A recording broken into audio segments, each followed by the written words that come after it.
देश की राजधानी, देश माने भारत देश की राजधानी दिल्ली से जो समाचार आ रहे हैं इस समय वो अच्छे नहीं हैं। गौ माता का मांस दुकानों पर बिकता हुआ लोगों को उपलब्ध हो रहा है और जब उस दुकान से मांस को पकड़वाने के लिए लोग शिकायत कर रहे हैं तो कुछ लोग आकर के खड़े हो जा रहे हैं और वो हल्ला मचा रहे हैं कि बड़ा अन्याय हो रहा है। प्रदर्शन करके यह भी कहते हुए लोग दिखाई दिए हैं कि ये तो हमारा भोजन है, हमारा मौलिक अधिकार है। बिल्कुल गलत बात है ये।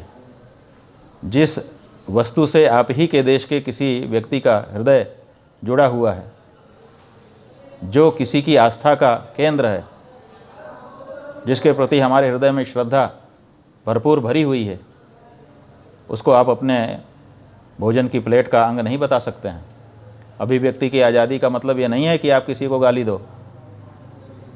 इसी तरह से भोजन की आज़ादी का मतलब ये नहीं है कि किसी की आस्था जिससे जुड़ी हुई हो उसको आप काट काट करके खाने लग जाओ। ये भारत देश में गलत परंपरा बन रही है। केरल आदि राज्यों में जब ये होता था तब ये कहा जाता था कि ये एक तरफ हो रहा है।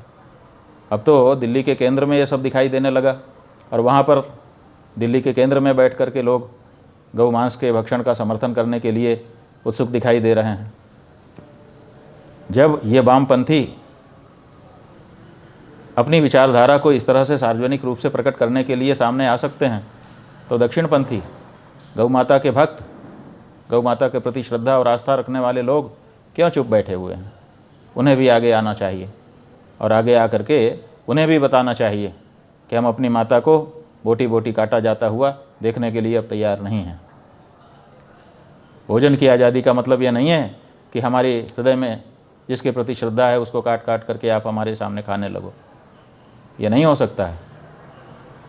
जब से हमको दिल्ली के हमारे परम गौभक्त क्षितिज शंकर पांडे जी ने ये सूचना दी है, हृदय में हमारे पीड़ा है और इसीलिए हम ये कहना चाहते हैं कि कानून बिना हाथ में लिए लेकिन दृढ़ता से गौ भक्तों को भी अपनी बात कहने के लिए आगे आना होगा।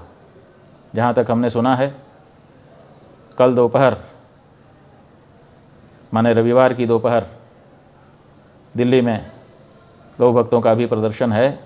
हम चाहेंगे कि उसमें गौ भक्त बड़ी संख्या में सम्मिलित होकर के गौ भक्तों की भावना को भी दिल्ली सरकार के सामने रखें और केंद्र सरकार के सामने रखें। दिल्ली की सरकार और केंद्र की सरकार इस मामले में दृढ़ता से आगे आए और हम गौ भक्तों की भावना का संरक्षण करें, अन्यथा पीड़ा गहराती जाएगी जिसका कुफल ही होगा, सुफल नहीं हो सकता है। गौ माता की जय।